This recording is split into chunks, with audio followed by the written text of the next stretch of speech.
चंद्र प्रकाश जी, एक तरफ तो कांग्रेस के राष्ट्रीय प्रवक्ता पवन खेड़ा बड़ी बड़ी बातें करते हैं, बड़बोले नेता ही कहे जाएंगे।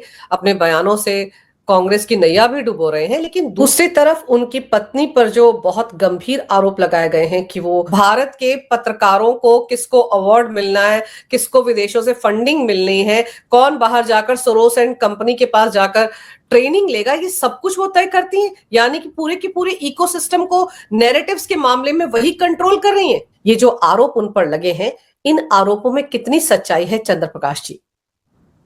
जी, देखा जाए तो एक तरह से अगर कहा जाए, बहुत एक एक लाइन में कहा जाए तो एक जो पिछले 10 वर्ष से हम बार बार सुनते हैं कि कोई इकोसिस्टम है, कोई विदेश से पैसे आते हैं, कोई तंत्र चल रहा है जो भारत में नैरेटिव कंट्रोल करता है। तो ये जो सब कुछ है उसका जो रिंग मास्टर है वो कौन है, ये पहली बार सामने आया है। अब ये मैं कथित, मतलब इसमें जोड़ देना चाहिए मुझे कि कथित रूप से सामने आया है, क्योंकि एक ट्विटर हैंडल है, एक एक्स का एक हैंडल है द हॉक आई, उन्होंने कल इसको एक थ्रेड बनाकर एक पूरी साथ में उसके सारे सारे सूत्र लिंक वगैरह देते हुए कुछ सबूतों के साथ उन्होंने कुछ बातें बताई हैं, कुछ तथ्य सामने रखे हैं।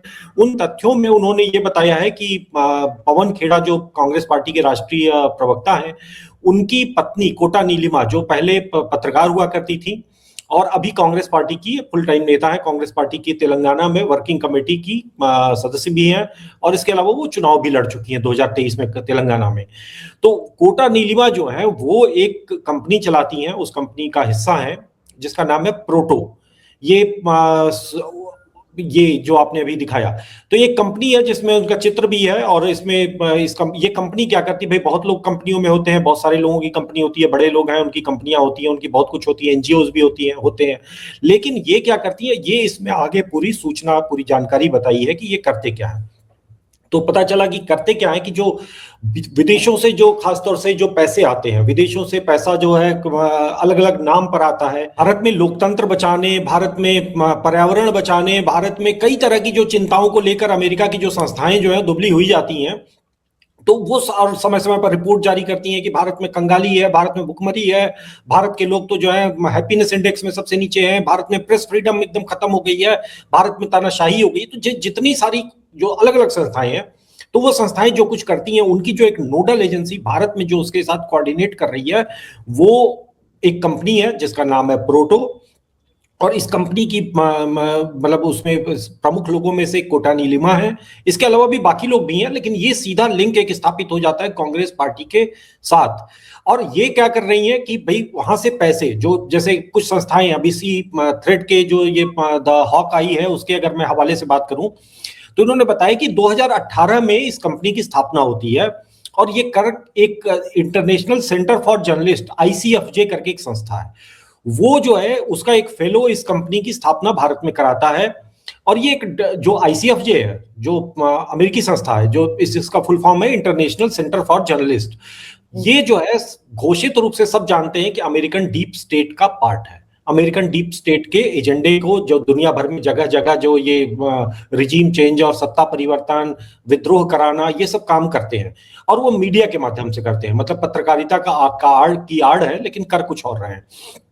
इसके अलावा ये इनका एक तरीका है कि ये दुनिया भर में पत्रकारों को पैसा बांटते हैं, मतलब नकद पहुंचाते हैं कि ये लीजिए पैसा और आप अब हमारा काम करेंगे, आप जहां भी काम कर रहे हैं आप करते रहिए, वहां उस संस्थान से भी पैसे लीजिए और आप हमारे रोल पे हैं आज से। तो ये, अब ये देखिए, ये याद दिलाता है, जब हम ये इस तरीके का आरोप सुनते हैं तो हमें याद आता है कि 80 के दशक, 90 के दशक में और उससे पहले भी हम लोग जब अभी शुरू कर रहे थे पत्रकारिता, तो उस समय ये बात अक्सर सुनने को मिलती थी कि भारत में बहुत सारे पत्रकार हैं जिनको कांग्रेस ऑफिस से लिफाफा मिलता है। मतलब वो अपने संस्थान के लिए तो काम करते ही थे, कांग्रेस पार्टी से एक लिफाफा पाते थे, हर महीने उनका लिफाफा आ जाता था।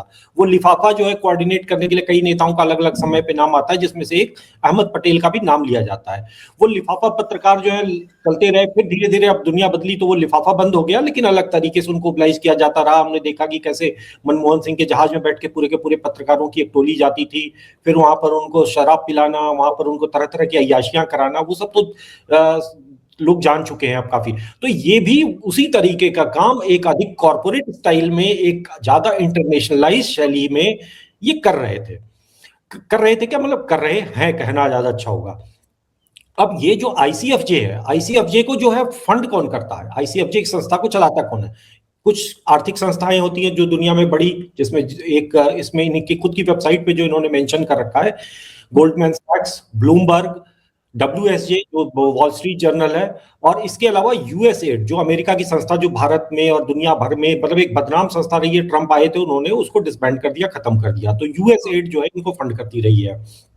और इसके अलावा जो सबसे ध्यान देने वाला नाम है वो है जॉर्ज सोरोस का ओपन सोसाइटी फाउंडेशन, जो इसमें सीधे सीधे तौर पर वो इनको फंड करती रही है। और आईसीएफजे जो है ये संस्था जो है, इसके अलावा एक और संस्था इसके साथ साथ एक पैरेलल काम करती है, वो GFMD नाम है, global forum for media development.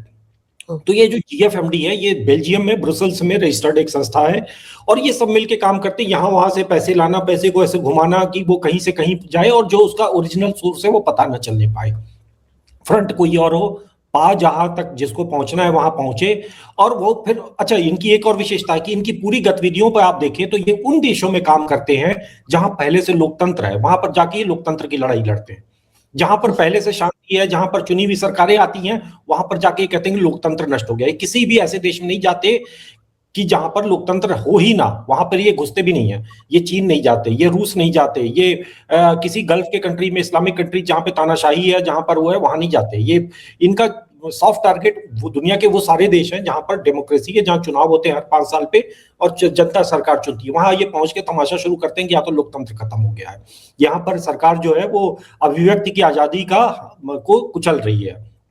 ये हर जगह का एक इंटरनेशनल पैटर्न है, हम अपने देश में भी ये होते हुए देखते हैं।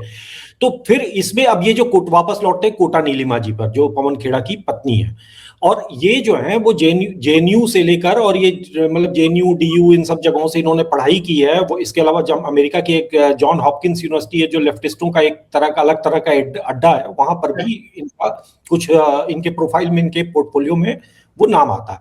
अच्छा, अभी पत्रकार के तौर पर ये बताती है कि ये गरीबी, जेंडर इक्वालिटी, चुनाव सुधार और पर्यावरण, लोकतंत्र, इस तरह के काम करते हैं। अब ये एक होता आवरण दिखाने का, हाथी के दांत खाने के कुछ और दिखाने के कुछ और। तो ये दिखाने के दांत हैं, और जो खाने के दांत हैं वो क्या है इनके, अब यहां से शुरू करते हैं कि भारत में ये जो संस्था है पत्रकारों को चुनती है। भारत के करीब करीब 40 से 50 बड़े पत्रकारों और बड़े और मझोले पत्रकारों को इन्होंने आइडेंटिफाई कर रखा है। वो संस्थाएं इनके, वो पत्रकार इनके रोल्स पे हैं। अब वो पत्रकार ही सिर्फ हैं या पत्रकारों की संस्थाएं भी हैं, ये स्पष्ट समझ में नहीं आ रहा है इस बात से। मुझे आशा है कि दोनों तरह की चीजें होंगी, कुछ पत्रकारिता संस्थान भी होंगे, क्योंकि ऐसा नहीं हो सकता कि एक पत्रकार अपना व्यक्तिगत एजेंडा चलाता रहे और मालिक की उसमें सहमति ना हो, तो ये संभव नहीं होता है। तो ये हो सकता है कि ये दोनों हो। अब उसमें मैं उसको अपनी तरफ से, और ये मैं जो भी कुछ कह रहा हूं ये उस द हॉक आई के ट्विटर हैंडल के उस थ्रेड को आधार बनाते हुए और कुछ अपने इनपुट्स के आधार पर कह रहा हूं, क्योंकि कोटा नीलिमा ने ट्विटर पे ही उसका खंडन किया है, मतलब एक्स पे ही उसका खंडन किया है, ये कहते हुए कि इसके लगाए सारे आरोप झूठे हैं और मैं इस पे मानहानि का मुकदमा करूंगी, क्रिमिनल डिफेमेशन भी करूंगी और सिविल डिफेमेशन भी करूंगी।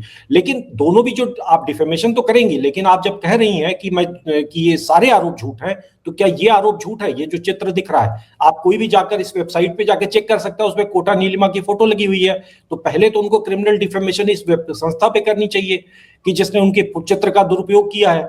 निश्चित रूप से ऐसा नहीं है, और उस संस्था की एजेंसी जो गतिविधियां हैं वो तो उनकी वेबसाइट पे दी हुई हैं। वो कहां से पैसे ले रहे हैं, वो किसको पैसे दे रहे हैं, पैसे दे रहे हैं वो तो नहीं लिखा है, लेकिन कहां से पैसे ले रहे हैं ये तो स्पष्ट है। तो आधी चीजें, आधी जो कहानी है वो तो स्पष्ट रूप से दिख रहा है कि हाँ सत्य है। दूसरी बात कि आपने पत्रकारों की टोली बनाई है कि नहीं बनाई है, आप ये फर्जी खबरों को प्लांट करा रहे हो नहीं करा रहे हो। चूंकि आप आईसीएफजे नाम की संस्था से पैसे ले रहे हो, तो आईसीएफजे क्या करती है? आईसीएफजे वो करती है कि भारत में वोट चोरी हो रही है, भारत में हिंदू जो है वो मुसलमानों को सड़क पर पकड़ के लिंच कर रहे हैं, हर तरफ मार रहे हैं। इसके लिए दो छोटे उदाहरण मैं देना चाहूंगा।